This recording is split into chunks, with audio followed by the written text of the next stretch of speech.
Page 30, Rondino. They talk about a rondo form and a rondino up there, and you can read all about it. It's kind of interesting. Might be a little misleading if you say it's a section, though. It's not always a section. You have a musical message of some sort. It can be several phrases long, it doesn't matter. Whatever the musical message is, then you have some other theme, and then that original theme comes back, and then you have something else, and then the original theme comes back. The point is the theme you had at the beginning keeps coming back. That's the rondo part. And the rondino is just a little thing. Well, let's look at this. They've labeled the sections for you. Isn't that nice?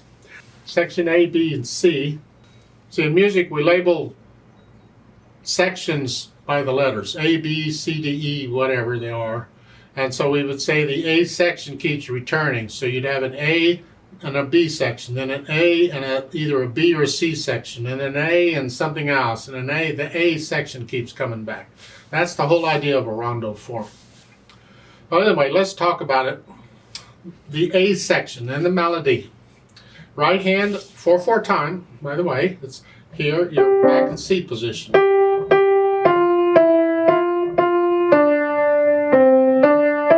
After the stuff we've been playing, this should be a piece of cake, I would hope. And that's section A, and that's the melody for it.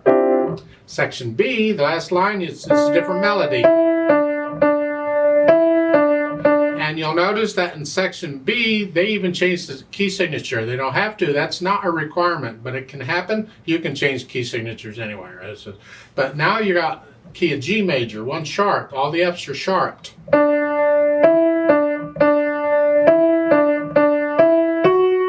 the F sharp. And then when you get to the end of the first line on page 31, you see the natural signs. That means the sharp's going away. That's how they cancel it out. Now we go back into C major for the second line. Here, this is a different melody.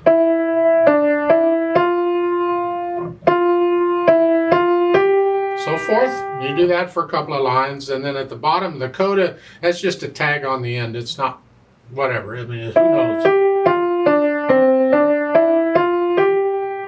That's the idea. Left hand, keep the left hand softed, just to come the melodies in the right hand. So at the beginning, it's 2, 3, 4. 1, 2, 3, 4. It's too busy. Don't want to overwork you here. Just try and get these notes down at the same time if you can. 1, 2, 3, 4. 1. And then the next line, the bottom line there. Remember the F sharps here. So you're doing that. And at the top of page 31, first line, last measure. They put in a natural sign because they want an F natural. Then you're back here to the, you got the chords, but now they're broken. I'm just shifting weight from finger to finger. It's just like a rotating, it's a very slight movement.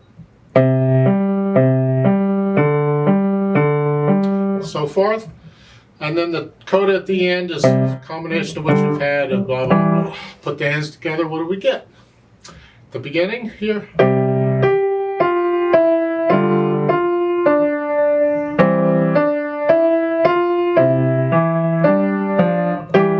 Like so. Go down to the last line. Section B, you're here. You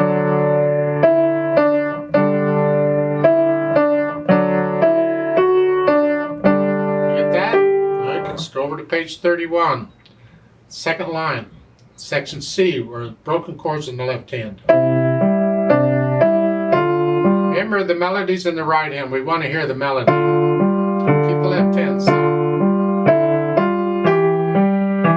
So, and then the coda at the end.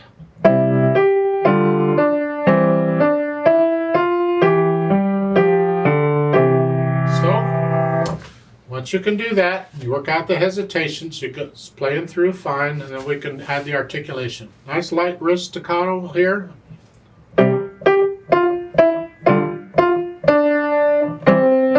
It's staccato, but not in the right hand. Lift up, so it's in a phrase before we go on.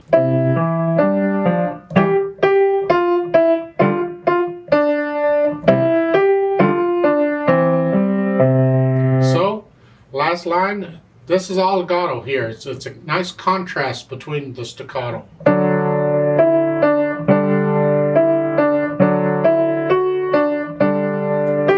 Till you get to the end of the first line on page 31.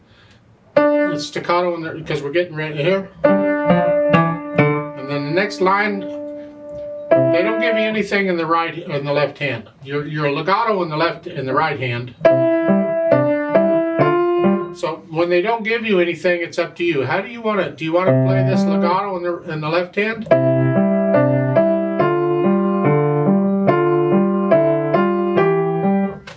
My opinion, I think I like it better disconnected. You're going to crescendo. Don't get loud, just come up to maybe moderately soft there. And so the first line again.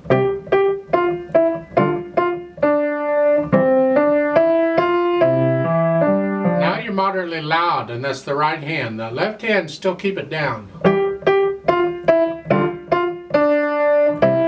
And then get softer. So,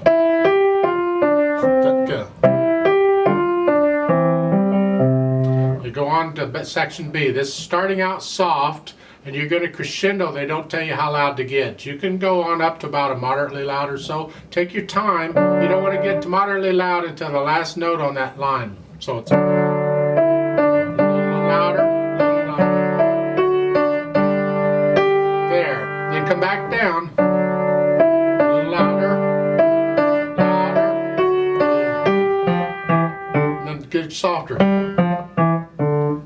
Then the second line on page 31, now you're moderately loud in the right hand. Keep the left hand soft. You go up to loud. Up to here. Now come back down to moderately loud. Don't get loud again, just come down again. Now you're soft in the next one. Go up to... See, this is like an echo of what you had before, so don't get loud here. You're just soft to moderately soft.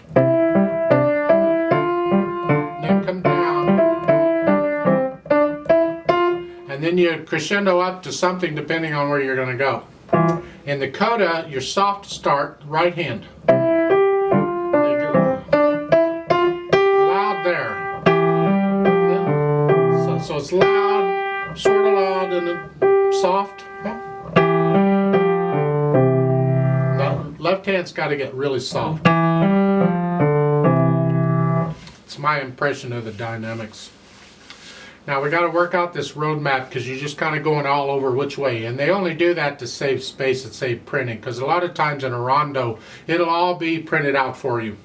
So when that section A repeats, it would be printed again. You don't have to worry about going back and doing this and that and whatever. Not here. We got to worry about doing all that. So let's look at it. There's a repeat sign at the end of the second line on page 30, so we're going to play those two lines twice. Okay. Then we're going to go on to section B. There's a note at end of section B. Play the first section again without the repeat, and then go to the third section.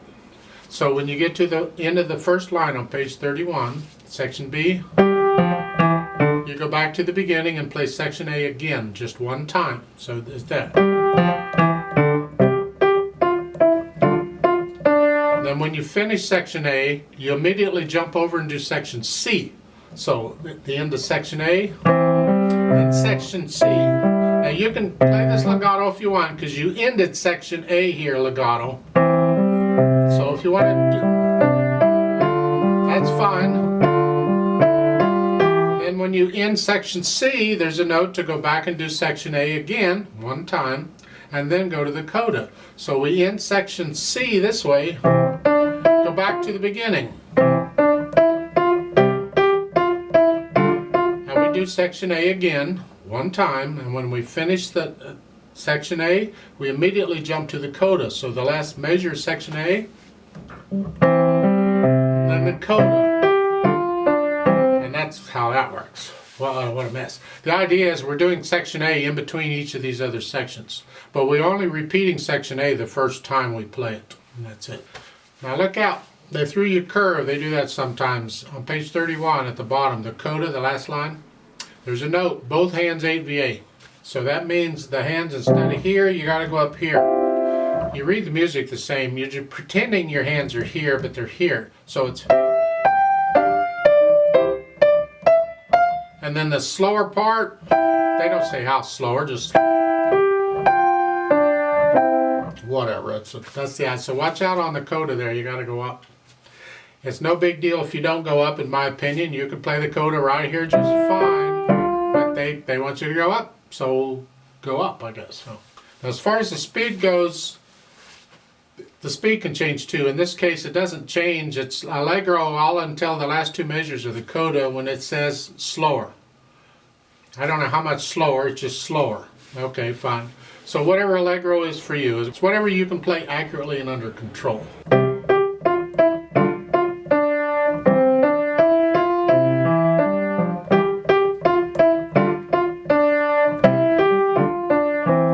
The whole thing's got to go the same speed until you get to the end and it's slower.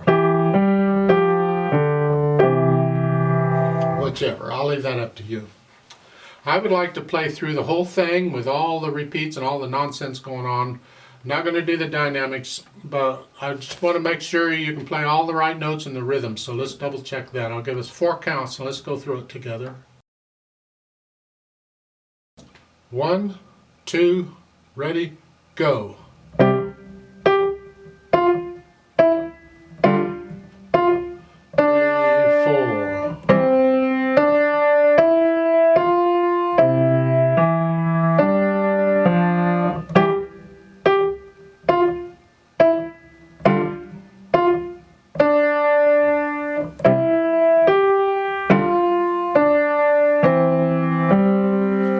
Repeat.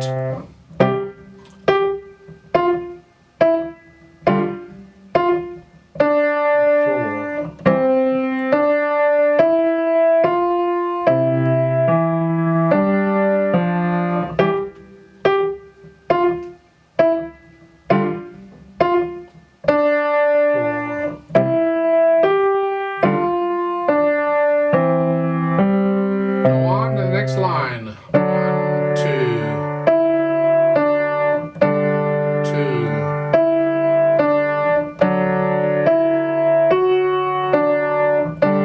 2, 3, 4, 2, 2.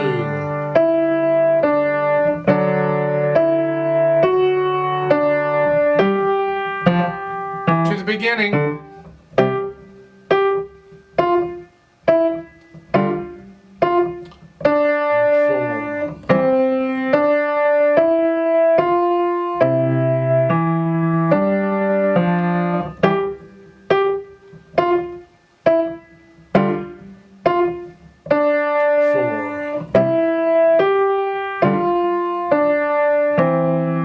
Section C.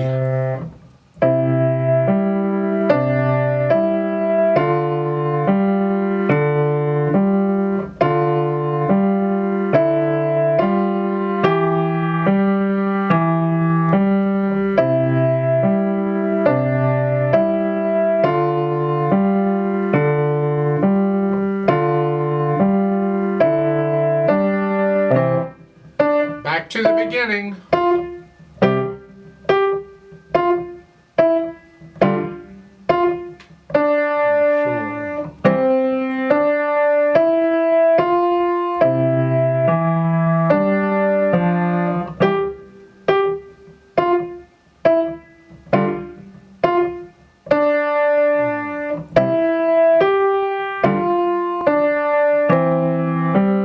Now to the coda. One,